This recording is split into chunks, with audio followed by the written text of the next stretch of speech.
Shuffle in closer. Hi, everybody.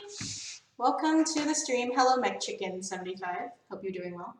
Yeah, welcome to the Kit Fox stream. We have our special guest and studio buddies. Well, one part of the studio buddies, Nick. If you guys don't know, I'm Victoria from Kit Fox. I'm the community manager, and this is Nick from Co-op. I'm the programmer. I'm one of the programmers at Co-op. I'm the lead programmer on GNOG, which is our game that just released. Hi, Kit Fox Games. Hello. Yeah, so we just released GNOG for PlayStation for last week on May 2nd, and yay! Congrats again. Thank you very much. Yeah, it's our first sort of commercial release of our own, so we're very happy about that. And we've been hearing a lot of nice things on the Twitter box. On the computer machines, so it's been a lot of fun. It's been a bit of a stressful week for me, patching and everything like that. But oh yes, thank you. I think yes, one of our, put a link in there. Awesome Kit Fox friends has posted the link to the game. Yeah, so it's been a fun week, and yeah. Yeah, awesome. Yeah, it's your team is made out of how many people? So Co-op itself is I'd say 8. And we sort of split off to do various projects. So on GNOG, there was myself as a programmer. Sam is the lead artist. Salim is our producer. And we recently, also Ramsey is our musician. So he's been doing music on GNOG from day one. He's been doing some fantastic tunes. And recently we sort of brought 2 more people into the team. There's Omar, who is Salim's brother, and Lucy. And so Lucy comes from the French game-making co-op called Klondike. They're a bunch of awesome folks, students and artists who do really awesome stuff. And Lucy came on to help us with animation and art, and Omar came on to help us with sound effects and sound polish. So yeah, so basically 1, 2, 3, 4, 5. Yeah, so there's 6 of us on working on GNOG, and just sort of polishing it all up and patching all the bugs, and that's been our last week or so. Yeah, it's on PS4 and it's coming out on Steam. I believe? Yeah. So we're working on part of what we're doing now is preparing it for. Yeah, part of what we're doing right now is preparing it for a Steam and iOS release. We're aiming to have them, actually, we can talk about that maybe later or something, but the game was originally conceived as like a PC and tablet game. And then it was like later on that we got to talking with Sony and we decided to make it a console thing. But yeah, so part of the work we're doing now is to, apart from patching the PlayStation game, part of what we're doing now is getting it ready for PC and iOS. So there's like some optimization there, some design tweaks as we go from using the joysticks to using the mouse in the case of PC, or touch in the case of tablets and phones for iOS. Yes. Yeah, so super excited to start. I'm just going to start it because I really want to play it. I really hope I gave you the build with mouse controls. I think I did. I'm pretty sure. Well, we'll see how this goes. But yeah, so as we're starting this out, do you want to just talk about what GNOG actually is, by the way? Yeah, okay, so that's probably good. So GNOG is a musical point-and-click puzzle game. Basically, there's a series of monster heads or toys, depending on how you look at them. And the goal is really not so much to solve the puzzles per se, but it's just to sort of play with these weird, colorful toys to sort of understand what they are, how they react, and just sort of take a joyful approach to playing with these toys the way you play with any kid's toys, like I don't know, Lego or play school toys like that. Very much we were inspired by, I think Sam especially, who's the lead artist. Oh yeah, so you should be okay. Oh my goodness, do you need a controller for that? We'll see, but... Yeah. Well, actually, yes, because I think... Yeah? Oh no. Yeah, this is... It's okay, we can quickly grab your controller. Yeah? Okay. Do you mind if I run out of the room quickly? Yeah. Okay, I'll be right back. and you can look at this lovely. These, Look at the starting screen. yeah, I'll talk to you guys, don't worry. Very back. Also, if you guys have any questions at any point, feel free to just throw it into chat. Nick can answer it. I probably won't be able to answer it because I didn't make GNOG. But did you guys know that GNOG is short for noggins? The G is silent. Their game used to be called Nah, if I'm saying that right. But they changed it, so now it's GNOG. And I think that's actually pretty awesome. Nah. Yes. Oh, my Chicken 75, thank you for joining anyway. We're glad you were there. Yeah, it's time zones are a funny thing. So, it's unfortunate. And we have a controller. And hopefully this works. Yes. Let me know, by the way, guys, if the volume is too loud. Yes, and we have a secret at 4:30 coming out. It's very exciting. Yeah, so we'll have to. Oh, right there. Okay. Yeah. Well, that's good. If it's okay, so either unplug the keyboard or unplug the mouse. Let's say the mouse. Yeah, just unplug the mouse. Okay.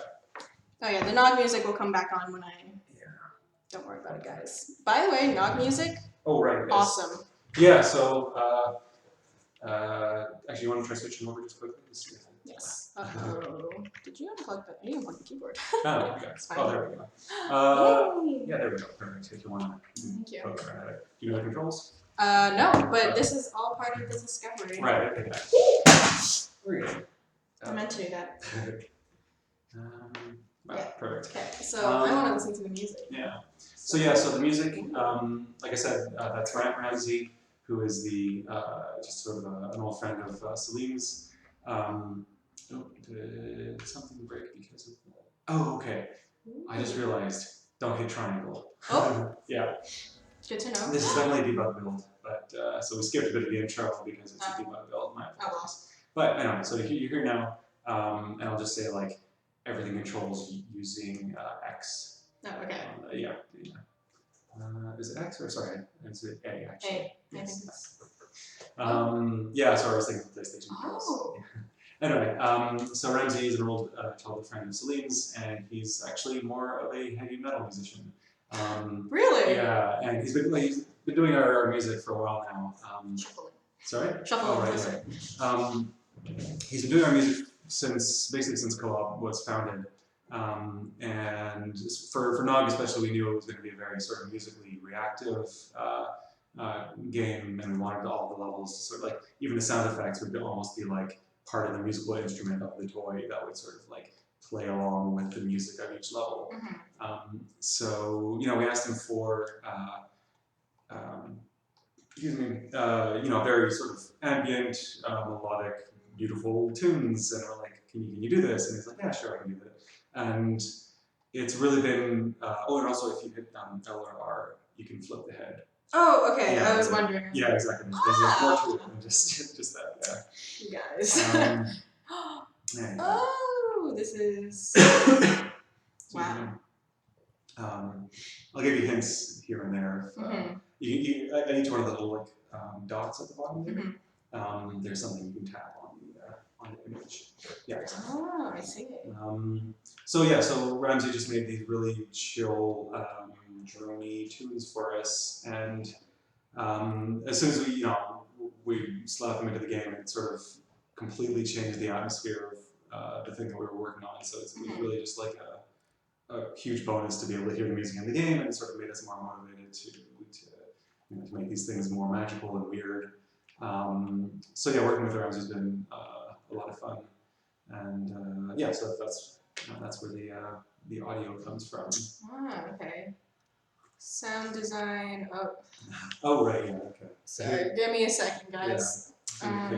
Sound design of the game is so good. Agreed. It's Thank you. Yeah. amazing. I've just started and I'm having so much fun right now. Yeah. So one of the things we get a lot of comments on streams and YouTube and reviews and Twitter, whatever, that people are like, hey, when is the soundtrack coming out? And it is coming out. There will be a soundtrack release. Still figuring out exactly when that will be or how we're going to present that. But we're definitely, yes.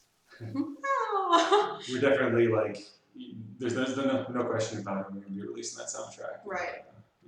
Yeah. This is also on PSVR. Yes. In case you guys didn't know. Yeah. And I'm just imagining this in VR, and it must be amazing. It's that was actually like a really nice surprise for all of us. So again, we sort of had PC and iOS in mind from the start. And then Sony came to us and they said, well, we're interested in the game and we'll help fund it a little bit. They have this Pub Fund program. And they suggested, trying it out in virtual reality. And, the game wasn't really designed for that from the start, but we tried it out. We just like literally, using Unity, we just like said, okay, export here, enable VR, and try it on the headset, and it was remarkable. Because these are based on sort of toy designs, and they're meant to be sort of physical toys essentially. So seeing it actually like floating in front of your head and being able to sort of lean in and look around each one of these heads, it's like it really sort of makes the thing a lot more tactile. Definitely. Oh my gosh, this is the cutest thing I've ever seen. We get so like a lot of folks look at it and they're like, oh, it's bright and colorful and there's sort of goofy animals and goofy stuff going on, and it's so you set out to make a kids game. It's well, no, we made a game like we like toys. Yeah. We still like playing with toys. And it just so happens that I guess it's a kid-friendly game. Obviously, like kids can play it. But this is a game. It came from all of us. It was something that we all agreed, like this is sort of a thing that we want to make. Right. And it sort of evolved into this as we went along. Okay. Yeah. Would you say that? Do you prefer to play in VR? Like, how do you feel about like the VR experience? Right. It's definitely. Just for me personally, my eyes start to hurt wearing like in any VR game beyond like half an hour or so.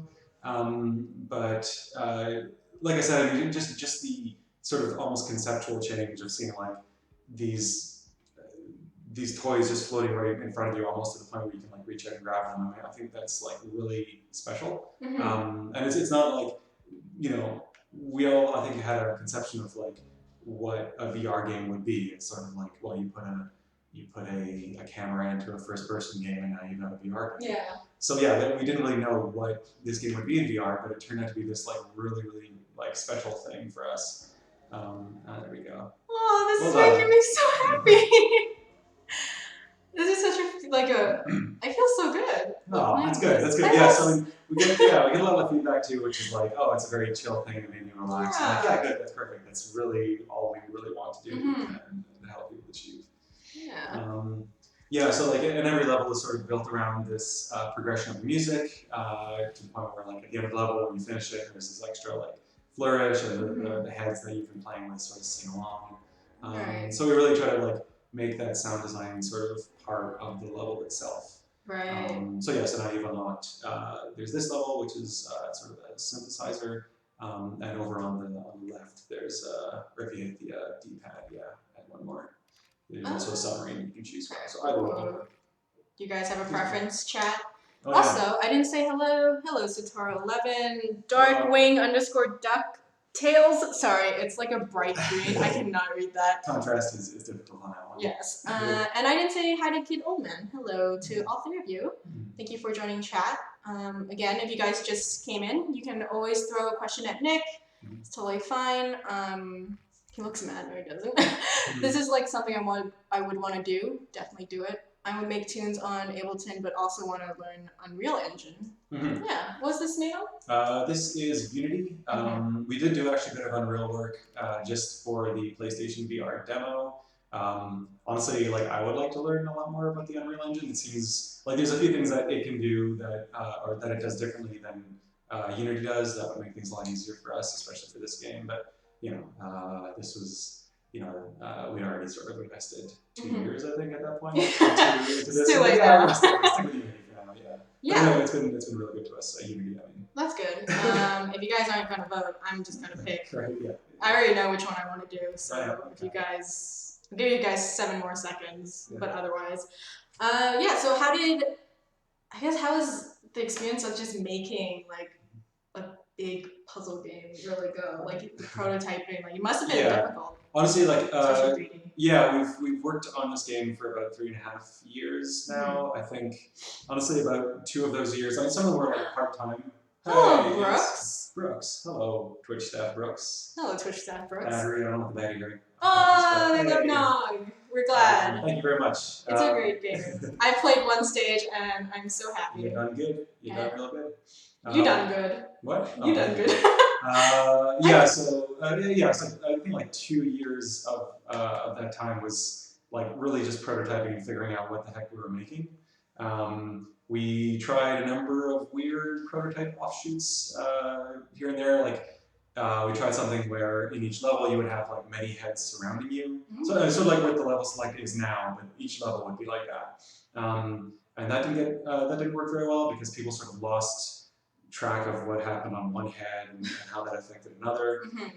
For a while, actually, at the very beginning, we had like in every level there would be a character inside the head, and when you're on the inside, you wouldn't control, like you wouldn't be the cursor anymore. You would be the kid on the inside of the head, and that was, I mean, it was sort of from a narrative point, it was kind of interesting, but it, like from a control standpoint, it was weird to force people into these like separate things like, okay, it's point and click on the face, but it's a platformer on the inside. So people were like when they went to the inside, they still just wanted to click on everything. So eventually we decided, it was like a lot of work just to like animate the character. You can actually spin the controller to do the wheels. Is it? Oh yeah, there you go. Perfect. Yeah, so it was like, we eventually decided to sort of like abandon the idea of the character on the inside and just focus on point and click, and I think the game is sort of stronger for that. Yeah.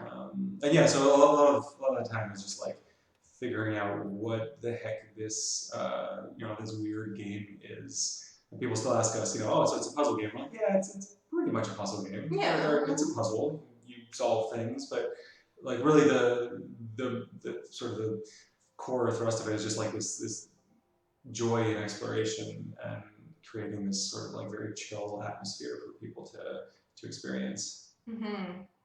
I've been so pleased with the game. The interactions are so satisfying. Thank you very much, Brooks. Thank you. We worked also a lot. I mean, like getting the cursor to feel right has been, tinkering game actually is a real good way to put it. Although if you're in a you're talking to press sometimes and you tell them a tinkering game, you might not know necessarily. So we've stuck to sort of point and click puzzle game for simplicity's sake. But yeah, so getting the cursor to feel right took a long time. It sort of like stretches and it's a little bit blobby, and I kind of like that feel. Originally it was just like a flat circle on the screen, and it didn't look super interesting, and people got frustrated with how it moved. So we tweaked that quite a bit. Here's Sam in 2015, and you mentioned that he gets a lot of inspiration from old wooden toys. Yes. So definitely Sam. Yeah, so Sam is the sort of creative designer and lead artist on the game. And his initial inspiration was definitely sort of physical toys, physical objects. He has Pinterest boards full of just like physical design objects that he just loves to look at. And he's actually in Berlin right now for the Pictoplasma Festival, which talks about designing weird characters. And I guess sort of you can see from his style, he likes to design things with a lot of weird eyes and faces. I love it though. It feels like that. Like this game makes me feel like I'm a kid discovering a toy again. Awesome. That's that's perfect. That's amazing. Yeah, that fits.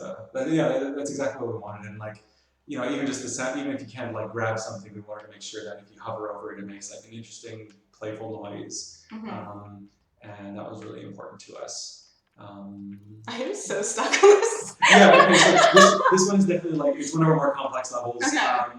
Let's see. Okay, so you see the wheel on the right side? Yes. The yellow wheel. If you spin that a little bit, that sends the diver down.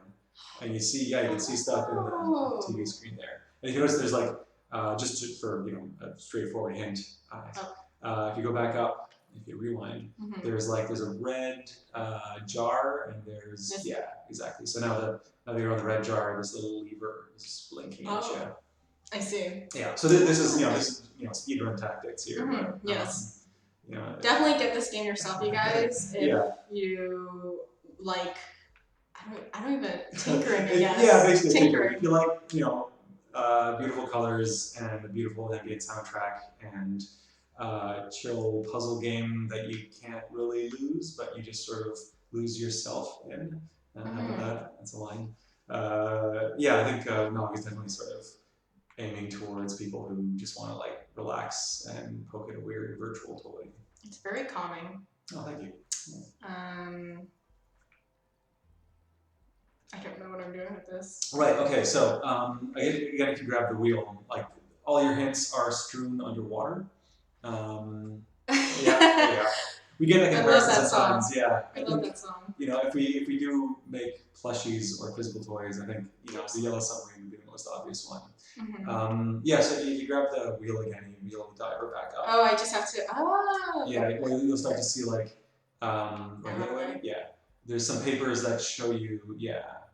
They show you which symbols to put on the. These white symbols are for the treasure chest. Right. And below you, I think there's like these blue hints are for the red jar here. Yeah. They're like small. I can't see them. Oh yeah. Oh god. Okay. So this thing with VR is that you can actually stick your hand right in there. I just want to look around at things. Wait. Oh. These are just amazing. Oh, thank you. Diver. Yeah. Oh god. Oh yeah, those are just like cute fish to look at. Okay. Yeah. Okay, I want to grab this thing too. Yeah. Oh no, I can't do it. Oh, is it just you have to be a little bit precise on it. Soon we have a secret coming up. Oh right. But no, we'll play around a little bit. I don't want to spoil the entire game for you guys because it's really important. I think we're not going to open these because I've decided. Right. Okay. Yes. Yeah. That's a good point. Secrets. Yeah. But yes, the visual games are great. We have secrets, a little Twitch thing coming up. Yeah. Oh god. Oh no! Oh my god. So I mean, basically, you use these things underwater to figure out how to open like the treasure chest or the jar. But we'll save that for another review. Yeah. We'll save it for when you guys get the actual game. But would you say there's actually anything that was really the most difficult part for you as the programmer? I mean, this was the first game that I've worked on of any large scale, especially like as part of a team. I worked on like many sort of JAG games on my own.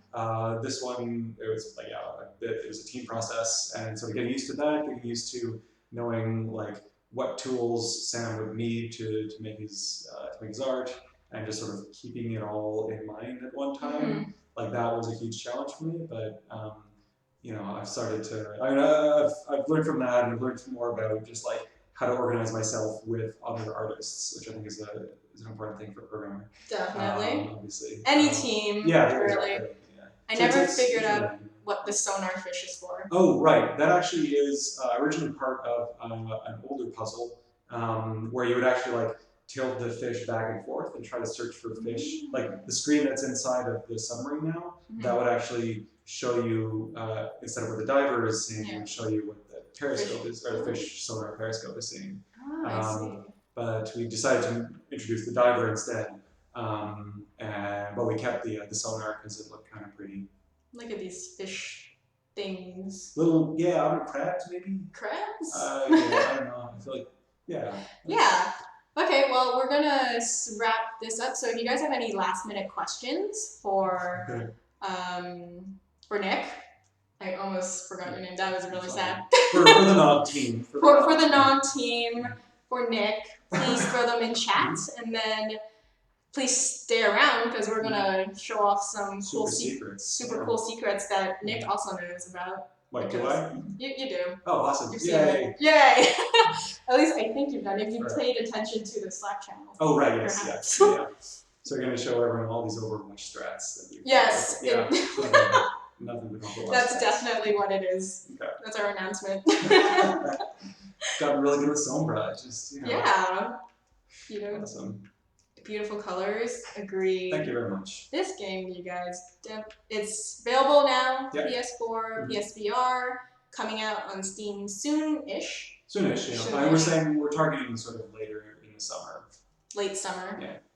You can play this game for yourselves. I want to play more of it, but I have to. See this time. It's secret o'clock. So. Secret o'clock. Obviously, can't do this. Yeah, but if you guys want to follow Co-op, they're on Twitter at Co-op Mode. Yeah, so just KOOPMODE. On Twitter, and he's at Nick 4 times. Yeah. FOUR times. Yeah, NICKFOUR times. And yeah, so you guys can keep up with them there. I'm having fun spinning this. Yeah, I mean, we wanted that to be tactile too, right? Everything has to. Everything. Vive VR on Steam? We are considering it, but right now we don't have any other like announced VR plans. I mean, we have the equipment to test for it. It's just a matter of like devoting the time to make it happen on Vive. Awesome. Thank you. Thanks for tuning in, you guys. Thanks, everyone. Yes.